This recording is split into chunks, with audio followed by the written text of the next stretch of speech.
Encore,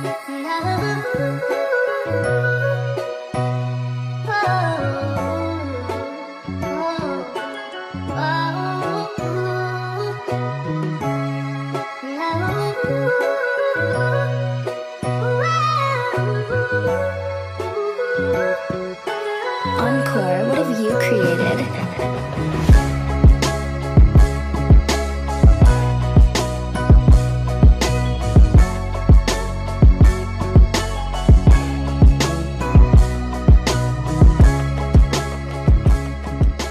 What's going on, guys? Welcome to the Modeling and Power Narratives podcast, where we work towards mastering empathetic navigation. I'm your co-host, Jordan Flowers, and we are back in the studio, man, getting ready to prepare for season 3. Actually, this is the first episode of season 3, but I ain't with the normal gang. You know what I'm saying? I know BJ taking care of some business over there with the Carolina Panthers and the NFL. Trey probably on some type of golf course doing his little thing. I don't think he actually works. He's probably going to hear me say this. He's not going to like it, but it is what it is. And Hale is probably doing some type of engineering project. That dude be doing all types of stuff. Probably building a bridge that we hope do not collapse. But we got a couple good people in for today. We actually interviewing one of my guys that I've been knowing for a pretty long time, but filling in his, the place of Hale or Trey or BJ. We got another guy that's coming in straight from Raymore, Peculiar, Missouri. My brother in Christ. UCM football and Quincy alumni, Andrew Houston. How we doing today, big dog? Yes, sir. Flo, How we I'm feeling glad. today, man? Oh, I'm good. Feeling good. Father's Day. Hanging out with the pops. Hope you did Hanging too. out with the pops. Yeah, man. I got to hang out with Leotis, man, because they call me Lil Leotis Jr. I ain't nothing like him, bro. It's kind of sad, but that's a conversation for another day. But you had a good Father's Day, bro. What y'all do? Your Yes, father's sir. a funny dude. A little bit of a character. Some could say quote unquote scam artist sometimes. But nah, we were cool. We cooked today. Usually throw down on the grill, smoke some stuff. So it was cool. And then I also want to say, Jordan, thanks for having me on. Yes, sir. And let's have a good time. Yes, sir. And it's really important that I had to bring somebody in. If it wasn't going to be none of the guys that was going to be in to interview this special guest from the 402. I got to give a little Omaha propaganda, but it was only one other person I was allowed to do this, so I had to bring you in for this one. But who we got in the building today is my boy Shae Wyatt, right, from the 402, and he got a pretty good list of accolades. We got first team all conference in 2019 while I was at UCM, right? Second team AP All American that same year too. Came 6 yards short of breaking UCM single season record. I know he's gonna hate me for saying that, bringing up that pain. Leading receiver this year for Tulane in terms of receiving yards, shine under a little bit under 700 yards and 7 touchdowns, and most importantly, 2022 Cotton Bowl champion. My boy Shae Wyatt is in the building. Baby. Yes, What's up, sir. Yes, sir. Appreciate y'all having me, man. How y'all boys been, man? Bro, busy, on the go, doing too much. And yeah, bro, how you doing, man? How we doing today? Man, I'm good. Just celebrated my first Father's Day. It was a little weird at first, you know what I'm saying? Like getting the text and whatnot, but it's been cool, bro. It's been cool. We just waiting on our little son to get out here, and life's been great, bro. Life's been great. Man, he's the first domino in terms of us, bro, with the Daddy Day Camp, bro. Yeah. Yeah, brother. Yeah. Yes, sir. Yes, sir. To be honest, though, if you would have, I don't know if I'd have guessed Shae. I don't know Who would you have guessed? Who would you have guessed? That's a good question. Well, it depends on who you want to. I guess I didn't. Maybe.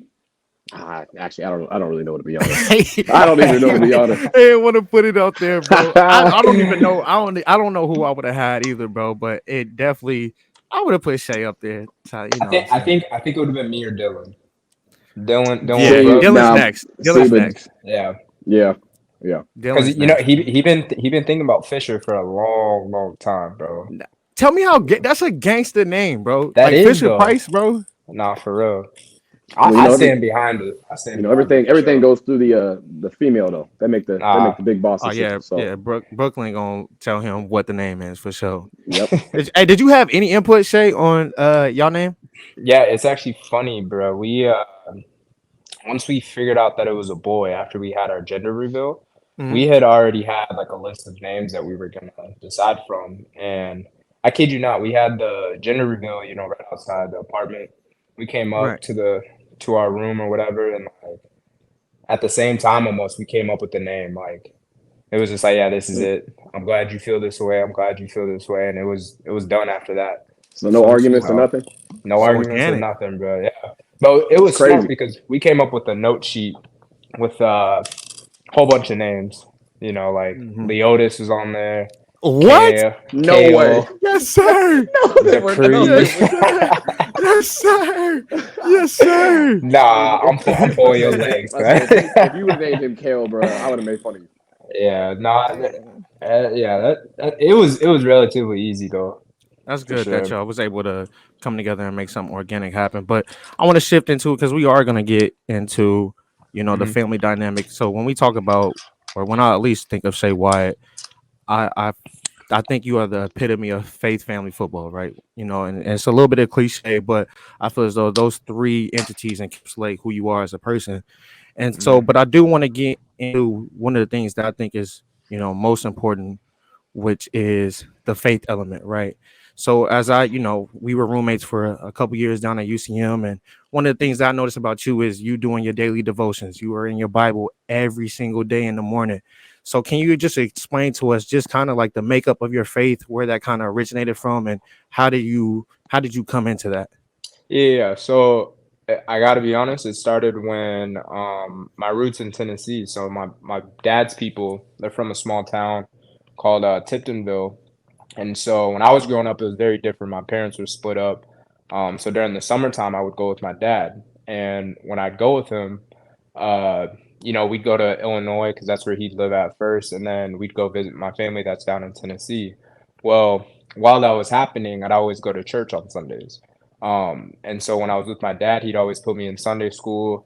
That's really where I built my faith. And when I went with my mom, she wasn't so much religious. She had her own views, and I never, pinned her against it or anything. But it, if I could go back and redo it, I wouldn't because let me explain why. Because during the summer, I was getting taught these lessons. I could hear the sermons, I could hear the preachings, the lessons that are in it. And so when I went back with my mom, um, it was more so I had to do it on my own self. It was more so being accountable, how I'd want to establish my faith. So as I grew older, it wasn't it wasn't like it wasn't like I was forced to go to church, but at the same Right. time, I knew that it was something that would take me to that next level because you can't do anything all by yourself. Right. And as we go more in depth with my story in this podcast, you'll understand why it's so important because there's going to be times where your back is against the wall, where it feels like nobody's with you, when you really have to rely on yourself, your faith, and obviously your family members and whatnot. Absolutely. And like one of the things that obviously knowing you as a brother and just being able to kind of exchange the origins of where we come from, our stories, our makeup, what we went through, early adversities and stuff like that. You see how much of a vital piece that faith is, especially in our early years in college, right? All the like turmoil was going through, just getting adjusted, like being Mhm. going down to a new state, even though it wasn't too, far away from home. But like you said, I watched you and I kind of marveled and admired that about you to be able to, be in that Bible every day and getting your daily devotions in, bro. And I'll tell you like a quick little story. I don't know if I've shared this with Andrew, but something that me and Shay definitely had is like one of the things that he did was like after his devotions and after he seen that I was kind of going through a hard time and dealing with my injury. You remember Shay, like we used to sit down and every night before I went to sleep, bro, you would make me say three positive things Yep. about what went on that Yeah. night. And bro, I'm gonna tell you, Drew, bro. Like at first, I'm like, bro, I'm not doing this, bro. Like this dude's corny, bro. I'm not, No, yeah. bro. Yeah, No, yeah, bro. yeah, Like yeah. I'm like, bro. Especially when you in a bad mood. You in a bad mood. Like Yeah, Oh, you for you sure. know people me, gonna It's know. hard, People man. gonna know. You almost wear your feelings on your, fact, bro, you wear fact, them. bro. You see them. Bro, you are absolutely right. And so like I was pushing back on this. So I remember like, bro, I woke up today, I tied my shoes, I got to go to class. Like I used to, and I The remember most him like, basic. The most. yeah, Trying to like, okay, get it done. I don't. yeah, I'm just trying to say some bro. stuff. Bro, Yeah. so then he was like, I think the first couple times he was like, bro, I'm gonna let you slide today, but like you know what, bro, I'm gonna keep coming back, bro. And every day he came back, and we got into like a routine of being able to do that. So I do want to commend you for helping me just kind of reestablish my faith during a time where everything was a little bit rocky for me while I was trying to Mhm. figure it out myself. So I think us faith is a really, really important part for all of us. What, as far as you know, concerned when it comes to the adversities that you've went through, not only just early life, because we'll get to that, but just even here recently with just the ups and downs and the ebbs and flows of life. How have you been able to rely on that? What are some of the things that you've been having conversations with God at this point in your life? Yeah, so I wanted to go back to, what we used to do, back in the dorms Right, where it wasn't to provoke you or anything. It was to get you to a level state where you're thinking about mindfulness, where right. you're trying to understand how you can be grateful in the times of turmoil, when stuff's Mhm. crashing down on you and there really isn't light that you can see. And so when adversity hits, I think everybody can say, everybody's a survivor, a fighter, and Mhm. everything, but you really don't see the true character until somebody is down and out. When you have no one that believes in you, when your relevancy is over with, and so keeping that faith is relatively easy when you understand it's a bigger picture. There's a bigger picture than just catching a ball, than just not to shame your podcast, but then just doing this podcast. I mean, we're Right, sent on this earth to serve each other, not to right, indulge, not to just gather up everything. One of the biggest sins I think that we can see in our world today is just greed, simple greed. mhm, Wanting more and more and more. And so the thing that I always think when adversity hits, I like to think about how this defines me, mhm. good or bad. I like to work out the solutions. You and me were psych majors, so Yes, sir. I always try and like to not necessarily find out the exact reason, but I always keep in the back of my mind the five W's. This might sound cheesy or whatever, but it's always nice to think about like, oh, what happened? Who did it? How did this happen? Where it happened? Those just to get the mind moving. And so when I Right, go through those adversity, I like to obviously take it straight up, take it to the chin. We're men obviously now that so you have to stand 10 toes, and it's really just staying focused, man. Like you're gonna fail in life. That's inevitable, and you have to learn how to grow from that, not just to sit back and just let it pummel you. You know what I mean? There's always gonna be opportunities that you can pursue, and that's one of the driving forces. I just always knew that my purpose was bigger than just to fail once and just let that just continue my life story. There's always something bigger, there's always another opportunity out there, so I try and stay positive on those things. But you can't run away from negative. I like to think of it as the yin yang sign. right. You're always gonna have good, you're always gonna have bad. That's just kind of how life is. You have to navigate through those ups and downs. Absolutely. I do got something to say, Shay. You said something about greed. I think it's a pretty well known quote, or at least something that's usually always said. Comparison is the thief of joy. Yeah, yeah. So I mean, even everybody, it's not just like anybody, always want to compare. Like, I know we're all pretty successful, but I'm saying, like, in the group, there's moments, to be honest, where I'm like, oh, it'd be nice to be Shay, nice to be Jordan, nice to be Hale, nice to do this.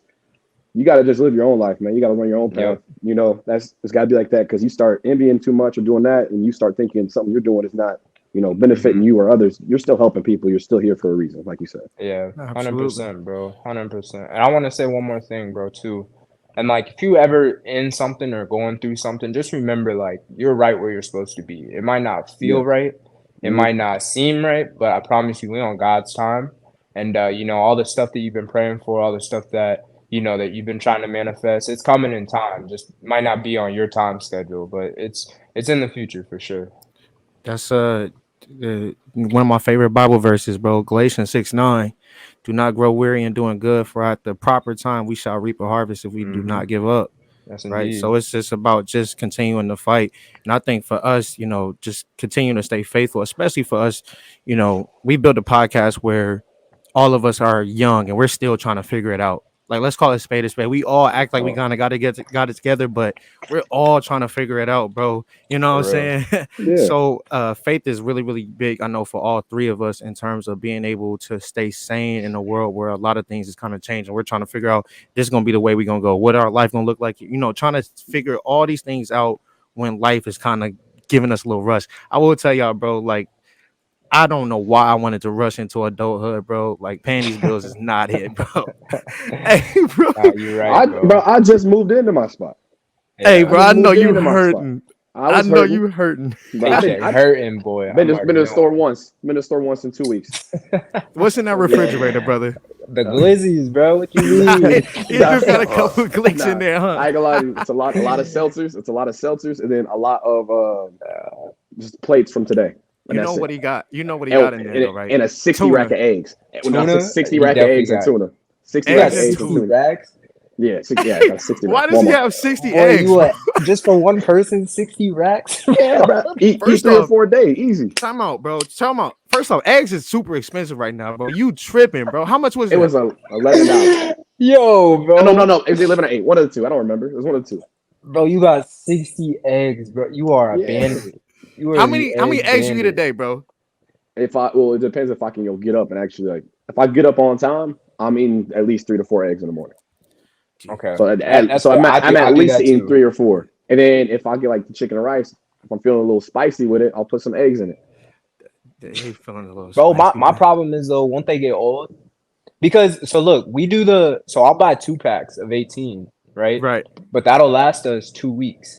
Because Jasmine she likes to eat rice, or not rice, eggs too. But I feel like See? if you have 60 in the fridge, some of them gonna be old by the time Well, you get to them. I think it's like if you put it in water or something, and if it floats, then I Oh, think it's okay. still good. And I think if Bro, it what? I've doesn't, never and heard then of if it this. goes down, I'm Bro, telling you, it's I from think that's a TikTok. thing. From TikTok. Bro, y'all gotta be some egg connoisseurs, bro. But I want to shift the conversation back to, obviously faith being a huge thing for us, but the next makeup of us is being able to do something that's productive for us, right?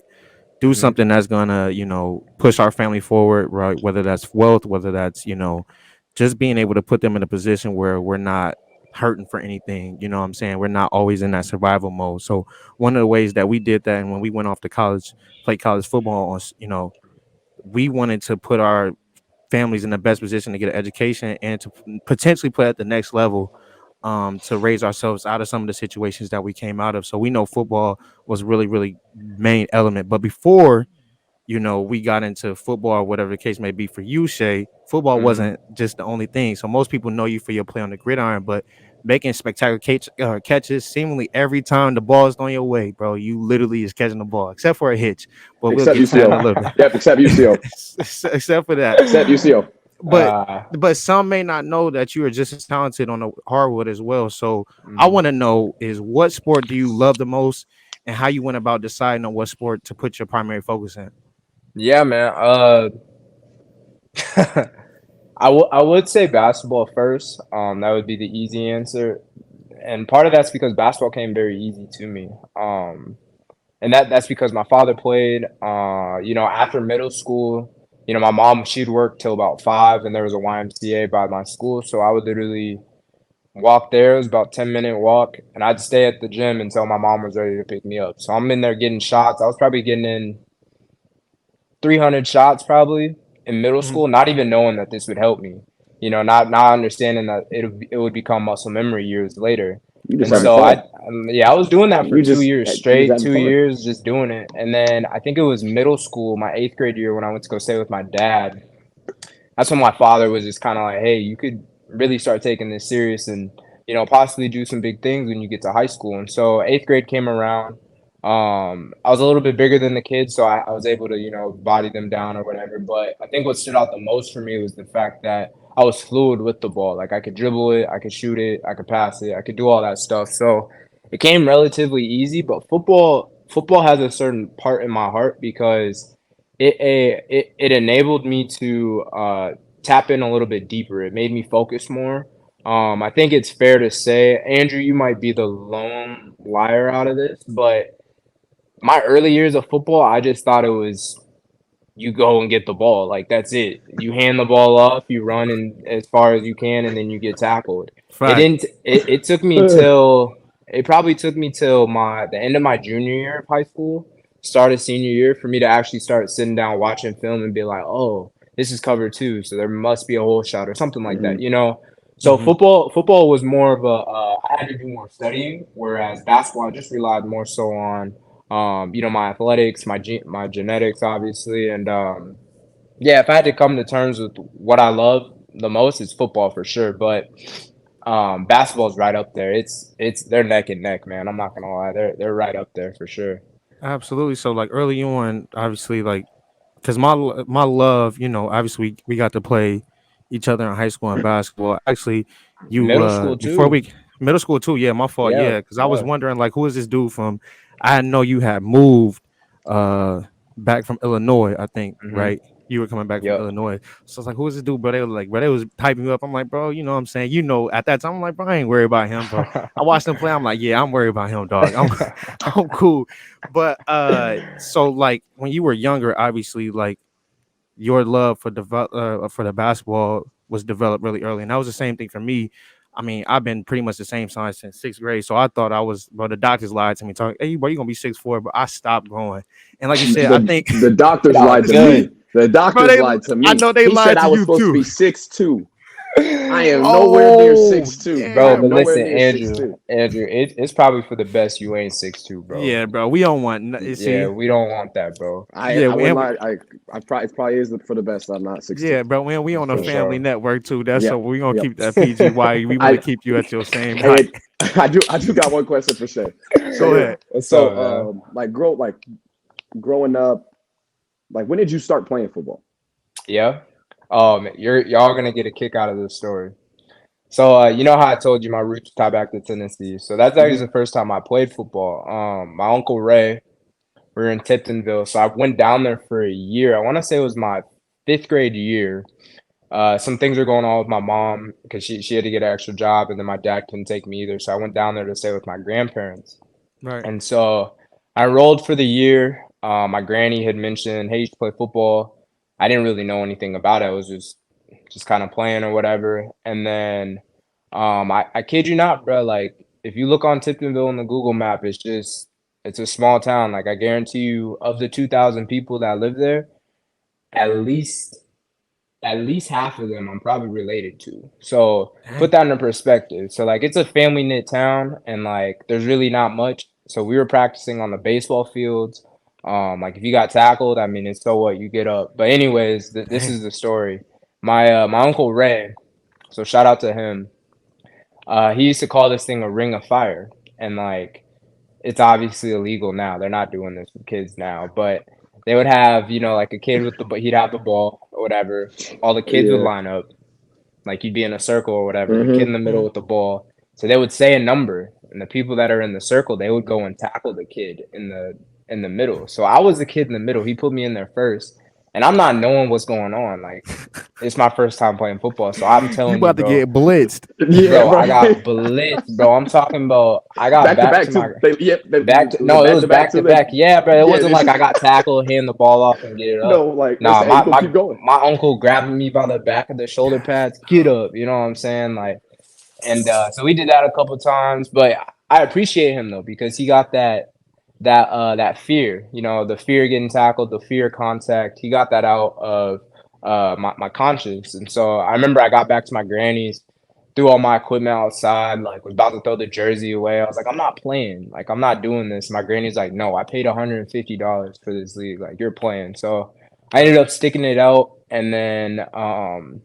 that's when I moved back to Omaha for middle school. And that's really when I found my knack. I started playing Pop Warner for the Bulldogs. We played with, you remember Josh Baker? I know you remember him, Yep. Yep. Jordan. Hmm. Yeah, Hmm. Josh was on my team.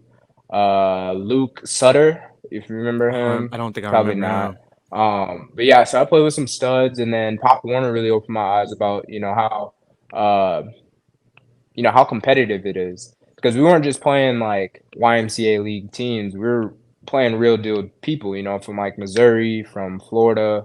We was traveling, and at that time I was playing QB too, Jordan. So I wasn't that much of a thrower, but like we'd run a whole bunch of read options and stuff. So I'd say it was around the 5th grade, 6th grade years. That's really when I started picking up football, started to kind of take it more serious. But at that time, I think I was more focused on basketball. I was really just out there playing sports. I didn't have a trainer like most of these kids do these days. Everybody got I one wasn't, now. yeah, my mom wasn't forcing me to go to practice or anything. I just did it as a leisure activity, to be honest. And one Also, of a the good. Oh, I was go gonna ahead, say something. go ahead. Also, a And good thing is that you should do, and we all did. I'm glad we all did. Is play multiple sports. Play as many sports as you can because it will For help you in sure. the long run whenever you're Yeah. actually trying to decide on something. Mhm. So all of us here Yeah. played a pretty decently high level of other sports before Mhm. playing. I couldn't Ended do up picking baseball football. though, bro. And No, once I yeah, I got was hit by about to that say, pitch, I got yeah. hit by a pitch. I was out, bro. Well, I See, wasn't a good Andrew, hooper, so I played. So that year that I was down there, I played baseball. yeah. And y'all probably don't know this, but I had anger issues as a kid, bro. Like when Oh stuff wow, wouldn't, really? yeah, when stuff wouldn't go my way, I throw temper tantrums, bro. And so I was playing baseball down there during the summer, and like I was a pitcher, I was throwing good heat, I had a little movement on my ball or whatever. And I remember every time a kid would get a hit off of me, I would get upset and I would hit the next batter. Like I wouldn't even give a off No, of. you good. You good. We could cut that. We could cut that out, brother. Anyways, We could cut that out. We could cut that every out. time a kid got a hit on me, I would come back and I'm just slinging it, bro.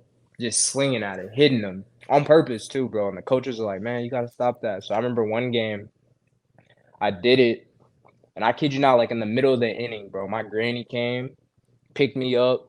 I got the worst whooping of my life, bro, in front of everybody, bro, with the twitch and all, bro. I was about to Hand, ask, was it with the Twitch? handed Yep. the uniform in that same day, bro. Never looked at that glove again. I ain't touched it ever since. That's tough. Probably That's for a the best. Probably for the best because that's Oh, if you for think it's sure. hard to play football and fail and accept it, baseball. I can only Yeah. I mean, imagine, bro. Hall of Famers hit about 300. That's 3 out of 10. And Yeah. them boys Yeah. have failed. Yeah, Failed 7 I'll be. times. Yeah. Hall of I Fame. would I be. couldn't do it. I'll be hot, but I do want to switch back and just transition back to because Mhm. since we're on the topic of multi sports, again going back, you were able to play both football and basketball while we were down at UCM.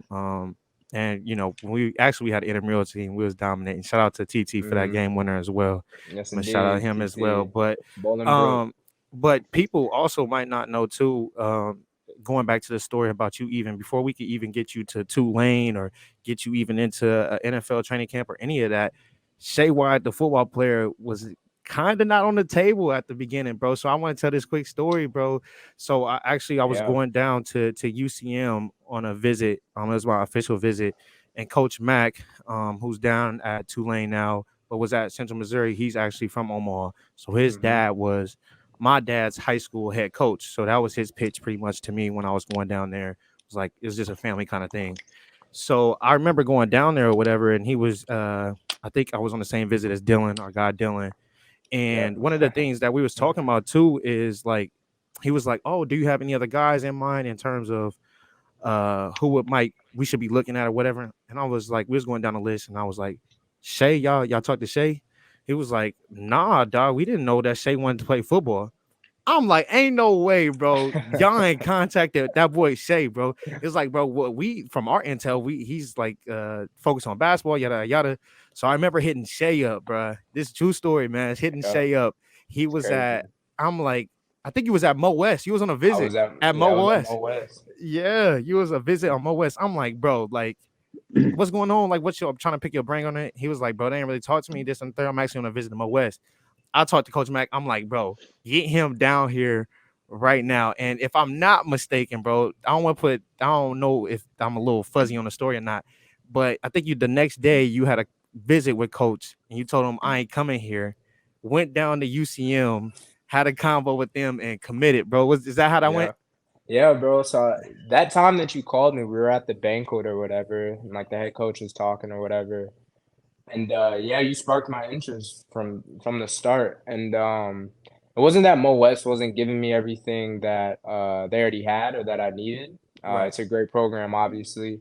I just felt as though the coaches they weren't really as hands on as who they were, at UCM at the time. And so Yeah, no, it's for real, bro. Like on Sunday, I walked into the head coach's office at Mo West. He sat me down. He straight up told me, he said, like, you're our top recruit on this visit. So, like, we're going to need an answer from you, like, if you're going to take this scholarship or not. It was a Right. good scholarship for sure. Like, I'm looking at the money. Me and my mom are like, yeah, this is good. Like, this would definitely give me a degree for a good price. But something didn't sit right. And at that time, I just straight up told him, I was like, I'm not coming here. And I didn't give him an explanation. I just told him, I'm not coming here. Thank you for the opportunity. And then me and my mom left. And yeah, just exactly how you told it. It was me, my mom, Coach Mack, and Coach Boda. I'll never forget the day. It was storming. Um, we came in, nobody was there. I actually met with Kyle Eccles, if y'all remember him. Yep. K-State Yeah, finest. yep. So we went there. They showed me around, and I think what really got me to commit was when Coach Mack was giving me the spill about their offense, how they pass it a lot, how they're a high-powered offense and whatnot. It was pretty much a no-brainer. You know what I'm saying? Like once I got my offer sheet, and yeah, the rest is history, bro. But like that whole instance would have never happened without you, J Full. Like I have no Appreciate you. idea. I'd probably be at Wayne State playing ball right now, or I would have been. Dang. Yeah, it's crazy. It's crazy. I'm gonna have royalty checks on you. Nah, I'm just playing. I'm just playing. But I'll let you go ahead, Andrew. I know you had a question for him as well. Yeah. So, Shae, so you're doing 3 years at UCM. Having a breakout year as a sophomore, and then following it up a year, you're an AP second team All American. COVID-19 hits the world. And you decide what's best for you. What's best for your legacy, and you move up to the ranks of D1 ball in Tulane. Tell us how that process went. How'd you decide on Tulane? How'd you decide on leaving? And go through all that. Yeah, man. I think it's very evident that our parents instilled us to get our education first, right? Right. And so Yes, sir. that was always in the back of my mind. I'm gonna try and squeeze out as much education as I can in my scholarship and my eligibility. And so I was fortunate enough to, like you said, have that good season in 2019. And at that time, well, COVID came 2020. So at that time, I was really, really close to finishing my psych degree. And Mm-hmm. so I was, doing the numbers all by myself. I didn't really have anybody to talk to about this because the transfer portal, it's kind of a hit or miss, so I didn't really know who to talk to in that. 100%. So I remember I actually talked to Tay, the D lineman that went to UCM. Yep. And then I talked to Nino because they had been in the transfer portal for a Yeah. minute too. Yep. Mm-hmm. And so as I was talking to them, I don't want to say they were pumping my head, but they were giving me guidance on what you should do, how you should do it, when you should do it. And it was a well thought out idea. I wasn't leaving UCM because I thought it was a trash program. Like hell, we just came off of a Yeah. conference championship. You know what Championship. I Yep. mean? Yep. And we had a good enough team. I believe in 2020 that we could have repeated or at least got close to it. And so that decision for me to transfer, for me to go into the transfer portal, it was more so one because I wanted to excel my education. Like I had mentioned, I knew that I was going to be able to graduate in the spring of 2020.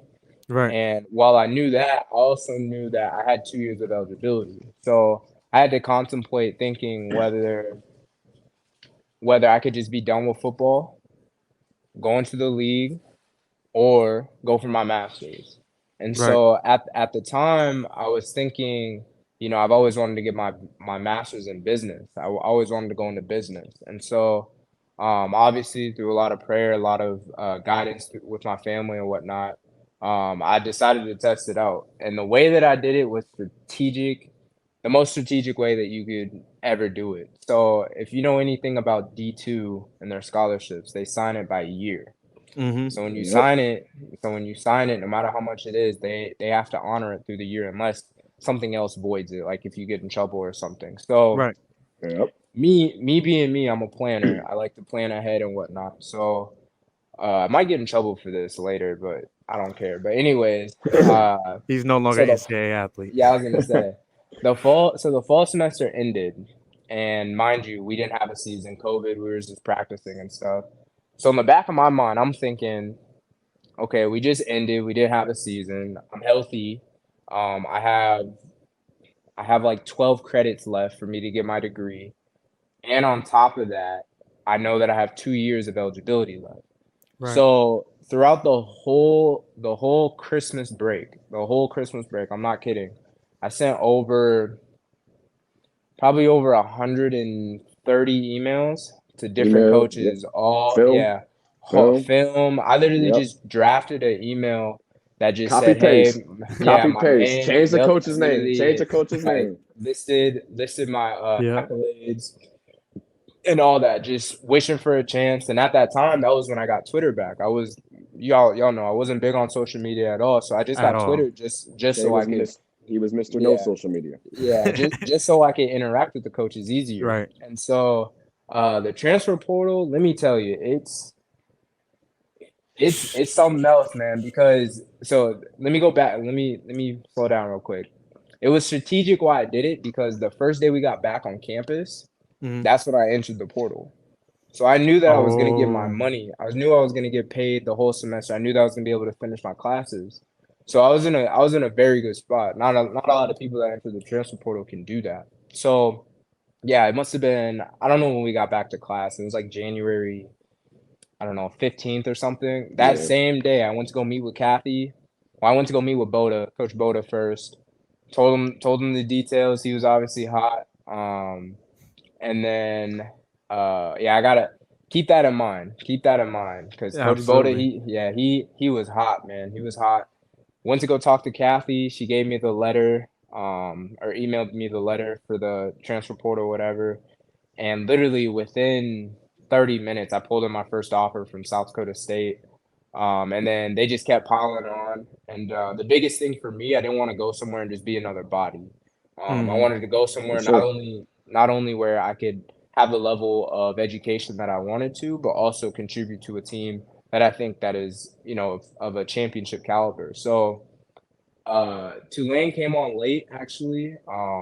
But it's the story doesn't end here, man. It's crazy how that even came about. I had sent coaches Fritz's son because he's the NFL liaison. So like he interacts with the NFL scouts and he also checks out the transfer portal. So he just Right. came across my film, he liked it. Send me a DM, just ask me for my number, and that's literally how it kicked off. And then from there, I remember I talked to Coach Fritz on the phone, and it just gets crazier from here, bro. Like I remember he's telling me about, oh, does Warrensburg still have the county kitchen or the country Yep. It's Country kitchen? And like Yeah, Kitchen. the he's country yeah, kitchen. he's mentioning all these restaurants and stuff, and I'm Like, like, what? how do you know Warrensburg? Like, have you ever lived in Missouri? He's like, I used to coach this, son. I was like, what? He's like, yeah. So it was 10 years prior. Him and his staff, they coached at UCM before I think he took a gig at Georgia Southern. And from there, once they offered me, it was more so finding a program that I wanted to go into. So I don't know if I'll regret this later on, but I could have went into the psychology master's program. But I was also interested in chemistry. I got my minor in chemistry, so I wanted to find something that would, um, connect chemistry and psychology in a way that I would never get bored of it. And so Right. that's how industrial hygiene came about. They had a really good program. So I'd work either directly with OSHA, or with other partners. That'd be like the middleman that would make sure that safety precautions are being met. PPE, which is personal protective equipment, is being delivered to people. So I found that very interesting because it's not only that you have to build connections with the people that you're talking to or that you're working with, but you also have to uh, monitor the air samples, the stuff Mhm. that they're using, and all that type of stuff. So I found it very interesting. And then like I said, once they offered me, it was more so. Um, like Like a I didn't gut. want to play the yeah, I didn't want to play Did the you have like a waiting gut? game. Yeah. Also, did you have like a gut Good feeling? Like you feeling. knew? Like, Yeah, did you it take a was Yeah. visit? You take a visit? Like, right? You so took a visit. You kind of knew, or so did you I know no did visit? I took a visit after I committed, and I'm gonna Okay. tell you why I Aw. did that. So when they had offered me, I told them, which anybody should say this. I told them I don't want to commit right now. I want to weigh my options, think about it, For because at sure. that time I think Right. I had FAU, Colorado State, uh Stony Brook, and some other small schools or whatever. So I wanted to Stony weigh my Brook is options. definitely. Stony Brook's up You there know what I'm now. saying? Yeah, You know up what I'm there, bro. saying? Yeah. So I was weighing my options because I knew I'd only be able to take one visit because of the COVID restrictions. And Oh, okay. so Yep. out of all the coaches that offered me and talked to me, Coach Fritz and his longtime friend, Coach Conway, that was my receivers coach.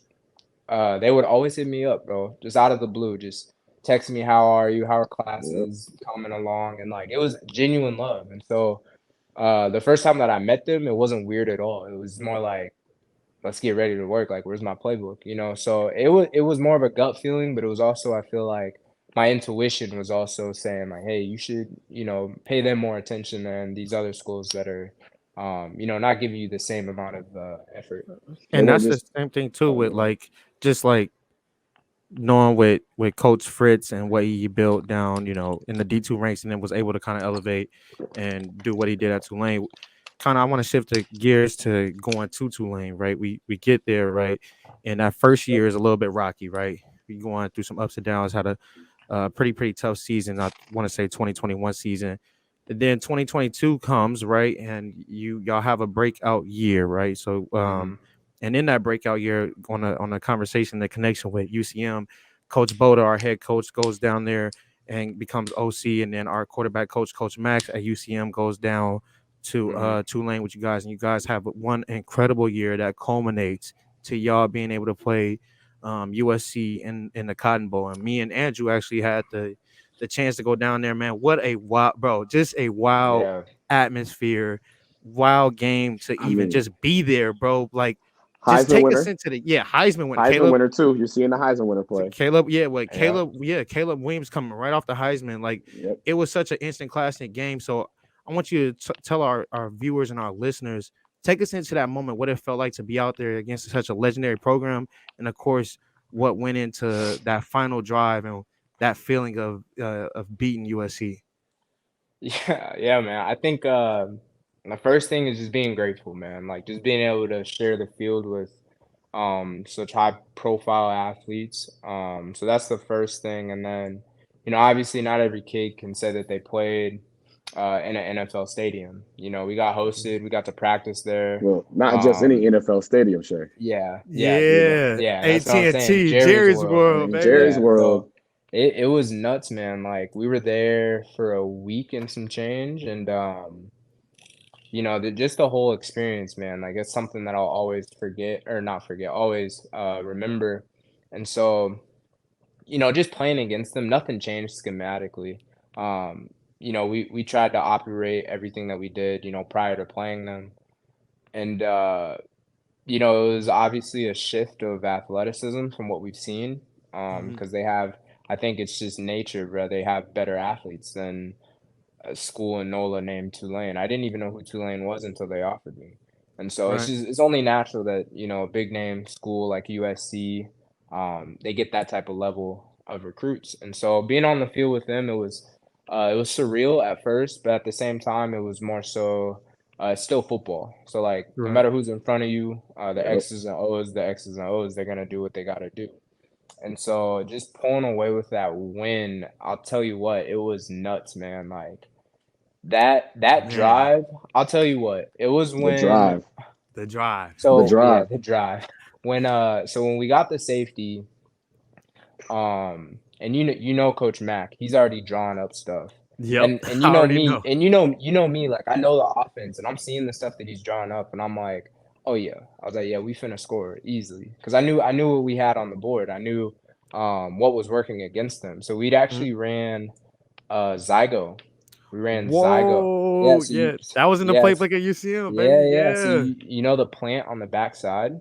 right. Can you Yeah, explain what a so plan is for our viewers? But yeah, everybody so don't it's know what it is. it's just it's a bang route pretty much. It's a 5-step like post pretty Post, yeah. much on the Mhm. backside of a curl concept. And so what we had figured out with them was is that whenever we got by a 3-by-1 or if we were Mhm. condensed to the field, they would press bail on the boundary or not yeah, in the boundary. So that Yep. would leave the Mhm. plant open. Yep. And Right. so I'm seeing them draw up Zygo, I'm seeing them draw up like seams and stuff.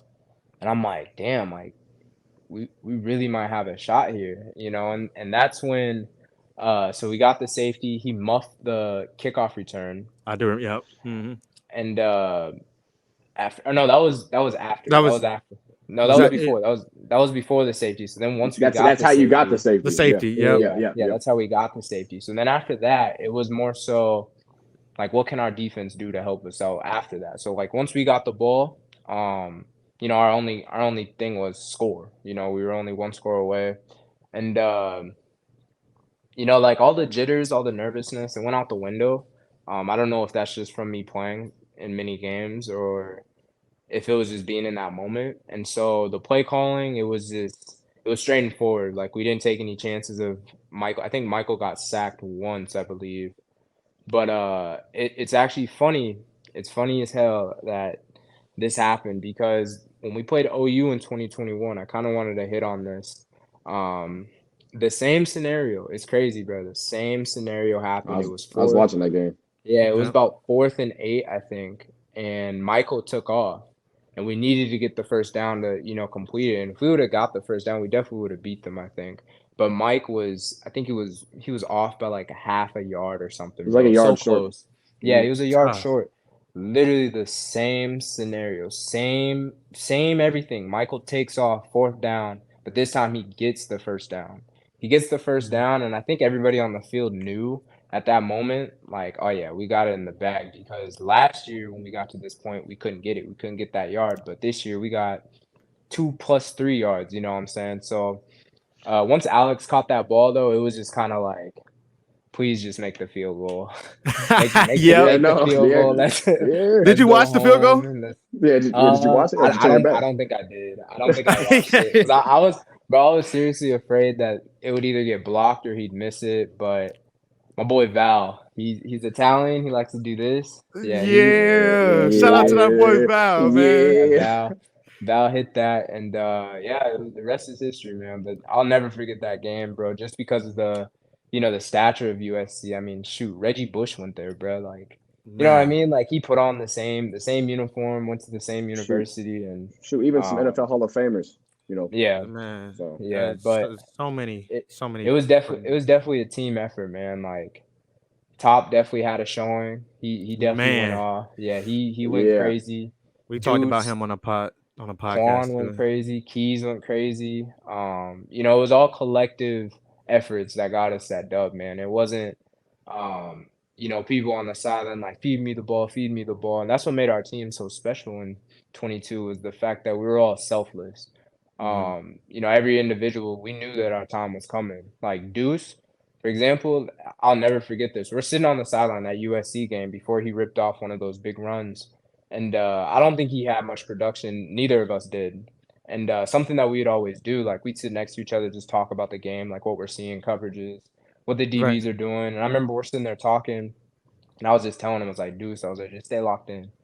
And he was like, yeah, brother, I know. I was like, yeah, your time is coming. Like it's coming. Just be prepared for it. And sure enough, like the next time we went out there, he rips off that run, and that got us pretty much back in the game. So, and that wasn't the first time that happened. I think the Cincy game was really the staple point of when we Oh yeah, I started to was pull yeah. together, understanding that, we might run it 30, 40 times a game, but that one pass could be the change of the outcome of the game. So it was special, man. It was a very special year though. And that kind of works out in y'all favor. Me playing as a defensive back, you get tired of dude running a streak, just a fake streak, or running a fake route, and you're like, are they ever gonna throw the ball? When they throw the ball at one time, that's the one time you're not ready. So Yep. Yep. Yep. happens all the time. But Yep. going off that, Shae, it was a great way to end end the season, great way to end your Tulane run. Let's talk about you go into rookie mini camp with the San Francisco 49ers. Yep. You're in the locker room with a bunch of stars. So Chris McCaffrey, George Kittle, Debo, Trent Williams. I mean, I keep naming them. They got a ton. Yeah.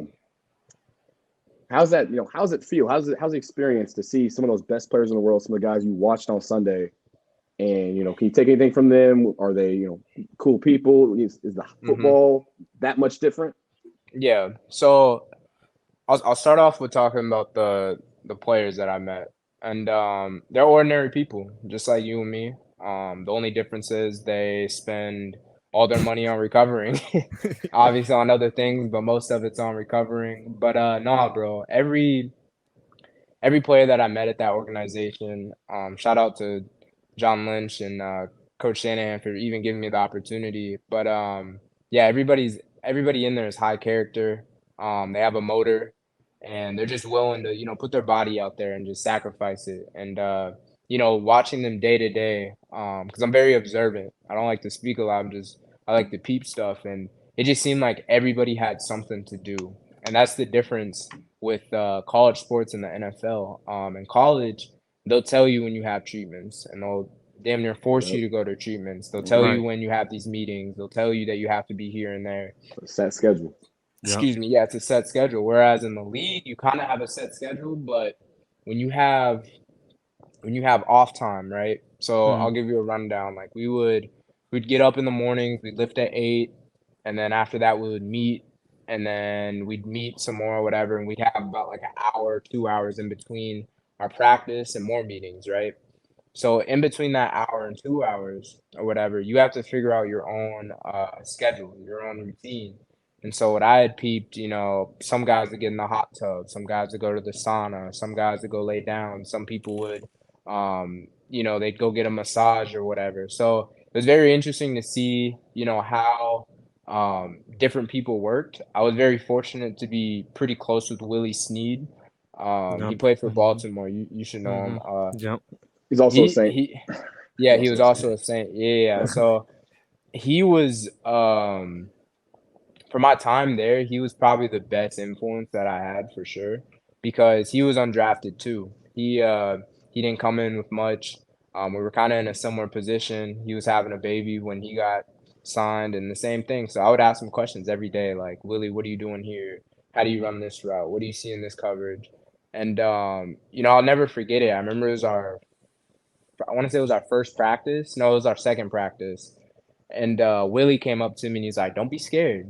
And he's just talking to me. He's like, don't be scared, just make mistakes. Like that's kind of what they're looking for. They want you to make mistakes, but you have to go full speed. It's not, you make a mistake and then you're thinking about it. You have to be able to make those mistakes while going full speed and just continue on to the next play. So the whole organization, great people. In terms of the football, like the X's and O's, I don't want to say it's completely different from college ball, but it's way more in depth.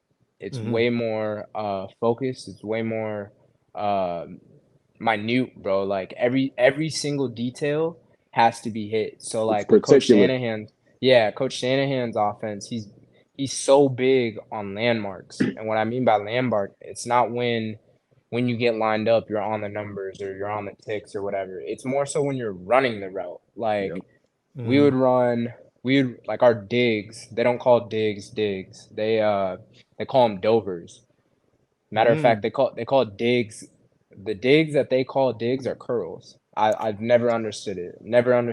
It was confusing. But anyway, so like the dovers, like the landmarks, like you have to hit a certain landmark to run it. Like if you run it too short, the timing's going to be off. If you run it too deep, the timing's going to be off. So that was a big adjustment. But the playbook, I was very fortunate. Jordan knows probably better than Andrew, but like the West Coast offense, you use a lot of words, right? Yeah, tagging every route too. Yeah. So like it's like a basic call. You'll have like the formation, you'll have the motion, you'll have the protection, and then you'll have like the play or whatever. And so going there, it was fairly easy for me to understand like where the formation was, what the motion was, because I was already cued into all that. Like we ran that at UCM, we ran it at Tulane. The hardest part for me, believe it or not, was everything's called in the huddle.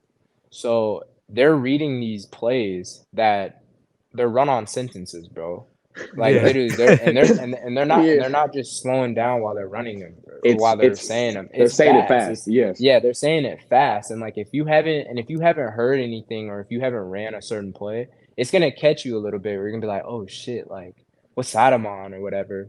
But it was very cool. Another cool thing about their offense, which Andrew, I think you're gonna find this very helpful if you go into coaching. But the way how they ran it. So you know how I mentioned, they'll say the formation, they'll say the motion, or whatever. So that's normal. That's how usually every offense is.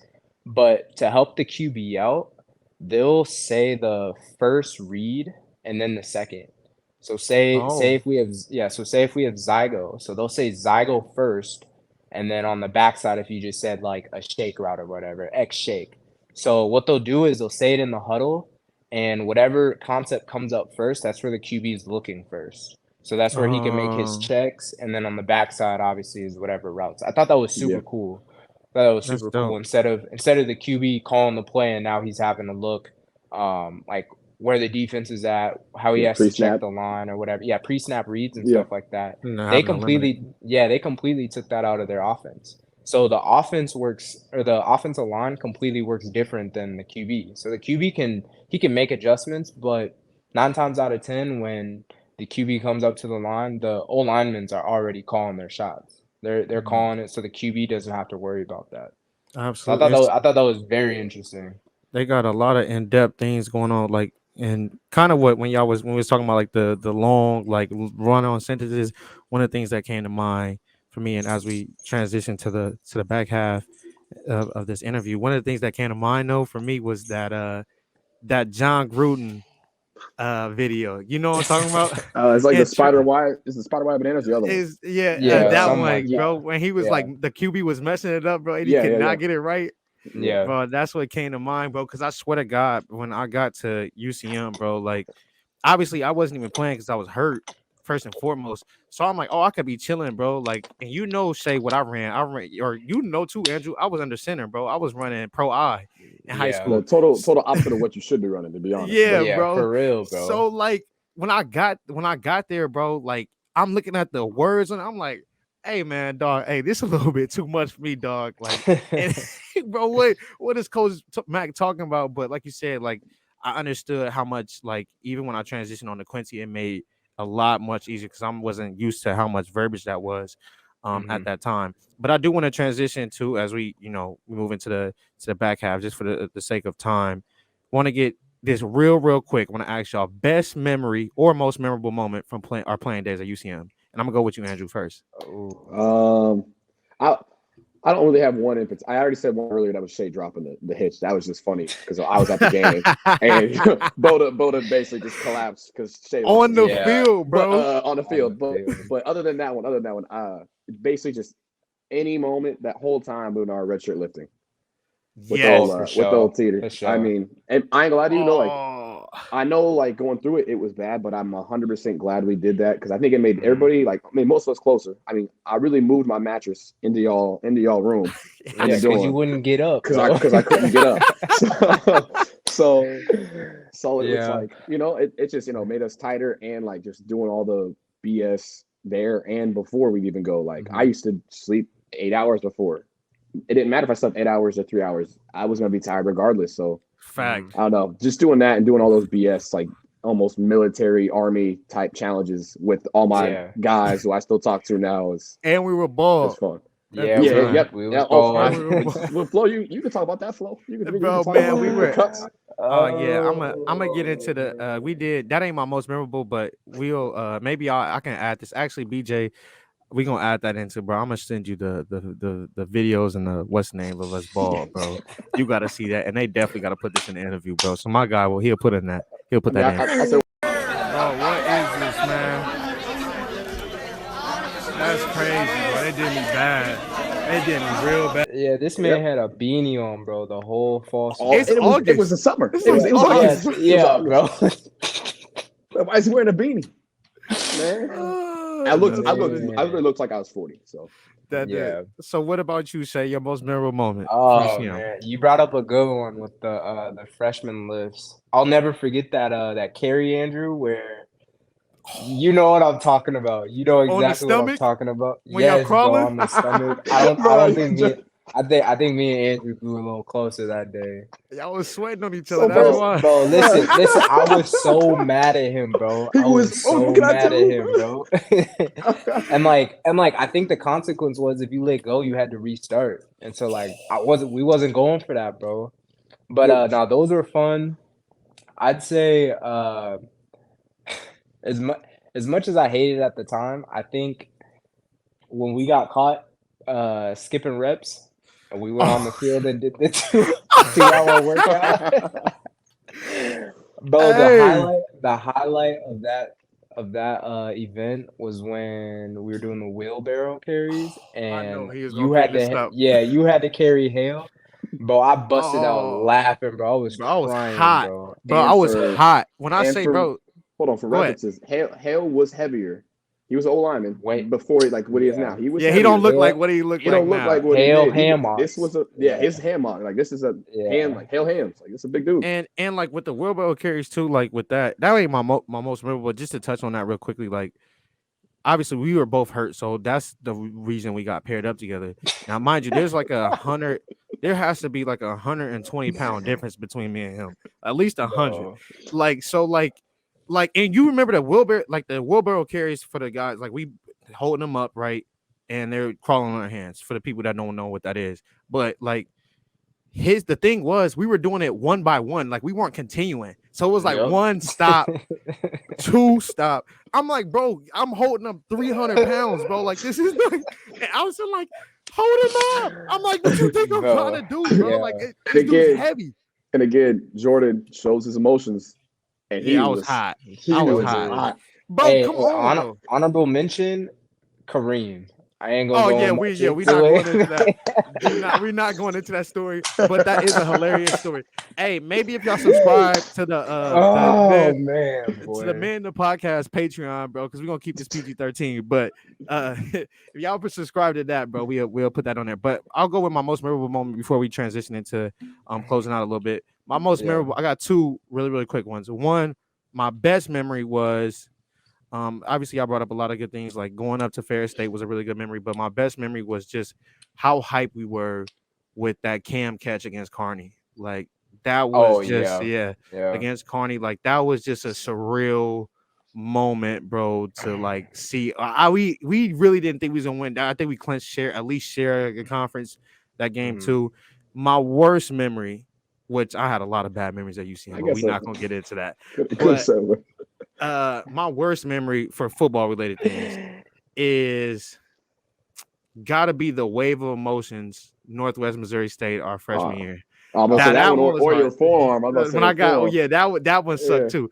But bro, like that when we played Northwest at the Chief State at Arrowhead, bro, like Arrowhead. we were literally so hyped, bro. Like we literally thought we had the game won. We had the drop. Yeah, we had the We drop. thought KP Man. caught that ball in the end zone, and and cover 0. we just went cover 0 instead of running cover 4, and we all know what happened there. So. Man, now and it was raps. And what's so even ironic about that, just to make a 402 connection, is Zach Martin, the quarterback for Northwest. He went to Omaha North. He actually from Omaha too. So, but I want to shift into like we got a couple more questions and we'll get you out here. So I'll be a little bit remiss to not mention the one element of your life that's seemingly the most important, which is your family, right? The one that you're creating and the one that you're coming from. So Stitch from Minot, South Dakota, right? Stitch. Lil Bill, yeah, What you talking about?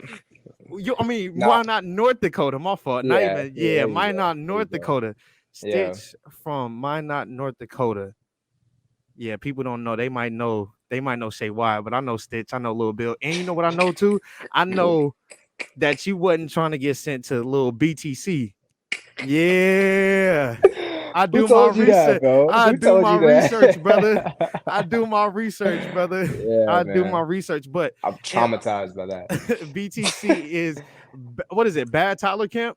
Yep. Yeah, man. Camp, bro. But in all seriousness, though, in terms of your family structure, the one that you're creating, the one that you come from, how are they able to? What role do they play, and how are they able to keep around in such a transitional moment in your life right now? Oh, bro, it's so important. I want to say it starts off with my grandpa. So when I was younger, as a toddler, getting harassed by BTC. He was always there, man. He was a role model for me, and like I remember, there'd be days I wouldn't see my mom because she's working 2 jobs or whatever. She wouldn't get in until late. St. Keith's is doing her own thing. She's about to go off to college, so it'd just be me and my grandpa. and he really showed me what genuine love was, and that carried on. A lot of people don't know this, but last season, the 22 season, he drove to every game. He's 80 years old and he drove to every single game.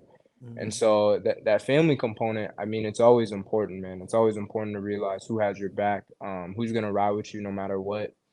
And heading into this next chapter, whatever it may be, God willing, I know that I have a great support cast. I know I have genuine love pouring in from all directions, man, and it's something that I wish everybody can experience. I know there's less fortunate people out there that don't have that, but it's something that I think as we become men, this on this podcast, we have to model not only ourselves but our families to not to be afraid to show love. I think Right. in our society, it's I don't want to say it's frowned upon, but it's looked a little bit different when a man is a little bit more intimate. Right. And I've been trying to do that a little bit more.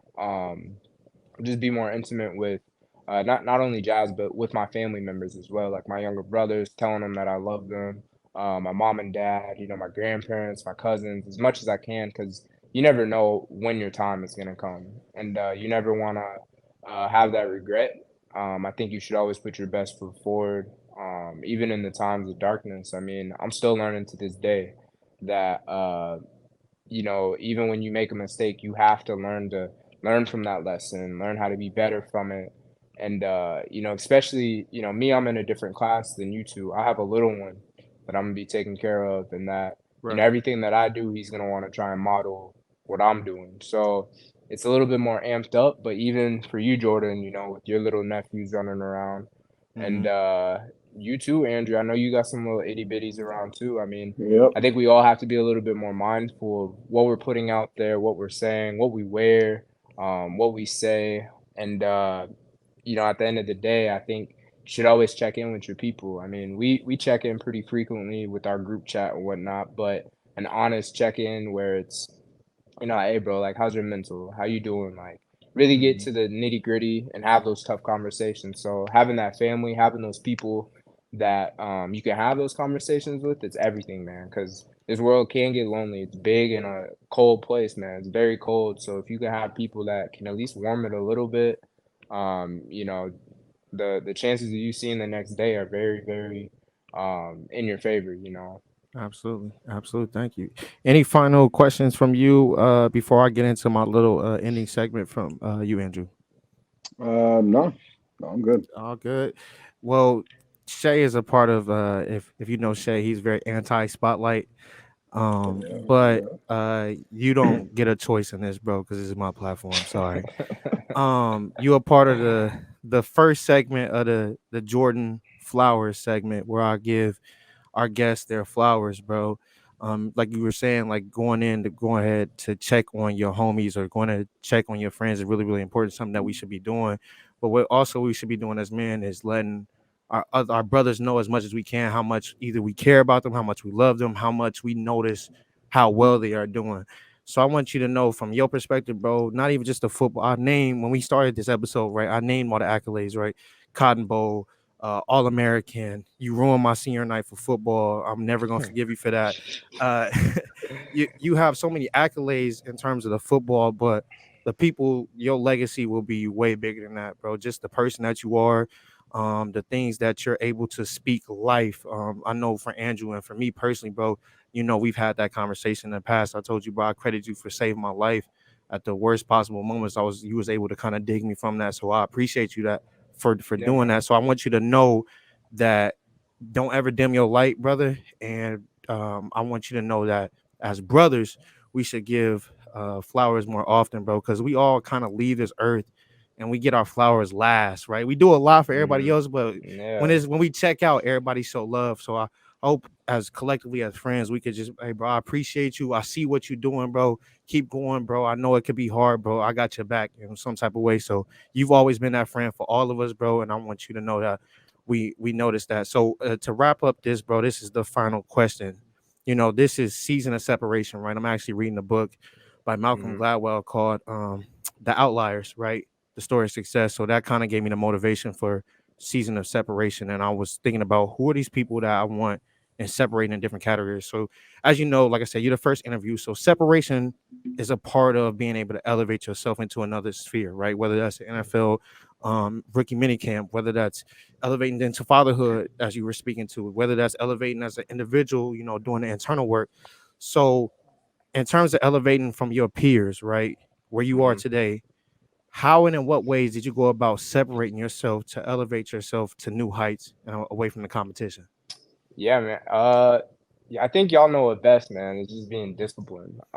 You know, even as a freshman, you know, I had good times. I'd go out, but Yeah. even then, I was more focused on what I had at home and what I didn't want to go back to. So I was always thinking about, you know, my mom's missed payments, how long she has to work, how I have a little brother that I have to take care of, that we have to take care of, and so that was my driving force. And so for me to, you know, take that extra step, it's just paying attention to the littlest things.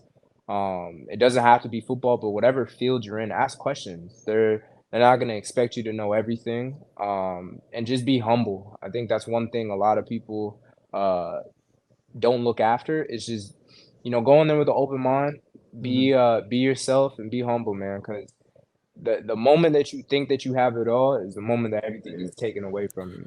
And Fact. that's been said in Revelations for years, my And if boy. I could say one more thing to add on to that, it's just be where your feet are at. Yeah, You know, Fact. be where your feet are at. 100%. You might have done some 100%. stuff in the past. You might be thinking of the future, man. You ain't gonna do what you need to do Yeah. unless where your feet are at in the present day. Yeah, So and that piggybacks off of you know, minding what your goals are. So like us three, we all have different platforms. We're all going different ways in life. Right. But at the same time, we're in our own lane. We're in a steady lane. Like you say, Andrew, being where your feet is at and understanding that it's okay to be present. It's okay to not be happy where you're at, but also accepting the fact that you're at the place that you're supposed to be. You know what I mean? So not getting caught up in I was never caught up in stars or those blogs that are saying like, oh, he's this and that. Because at the end of the day, bro, you have to show up. You know what I mean? Like yeah, that's all it is. Like you have to show up, whether it's a job, whether it's an interview, whether it's a game, whatever it may be, bro. Like in order for you to get your name out there, in order to make some sort of statement, um, you know, not to be cliche, but like Nike says, bro, you just have to do it. You Just do it. just simply have to do it, and that's easier said than done. But at the end of the day, man, you gotta have that gotta have that dog in you. You know what I'm saying? Fact. That picture of the dog in the Dog, thing. You really yeah, gotta have that dog in you. But no, in all serious though, y'all got it. Y'all know the recipe. We've been shooting stuff for years, bro, on how to help each yeah. other. You know what I mean? So Right. it's not so that, you know, I have all these accolades just because I did it, you know, just because I put in the work. No, it's questions, it's studying, it's literally the times that we had in the dorms where, you know, we shooting dice or we Fact. playing 2K or we No, playing man. WWE. You know what I'm saying? Like it played Right. WWE or something like that. It's all those collective moments that not only got us to where we're at now, but it will also propel us forward. Absolutely. And like you said, like it's a collective effort too. And I know one of the things about you is just super selfless. So, you know, you've been selfless with your time here, and we want to thank you and show appreciation for both of you, Andrew, for stepping in as guest host, and then Yeah. for Shae being on the podcast. Bro, we want you to know that we appreciate you for being on our platform. Like you said, it's discipline over motivation. It's the little things, bro, one foot in front of the other, bro. And one of the things that, you know, we've all had that conversation with one another. It's just work, bro. It's just work. Yeah. It's you know, Slow work equals, grind. yeah, bro. That slow grind, bro. Yeah, Yep, you For already real. know, bro. It's that yep. slow Yeah, grind. for Better real. than no grind. So we want to thank you again, bro. This was a wonderful interview. Make sure to subscribe, like, share, all that stuff for your favorite podcast. And this is a wrap.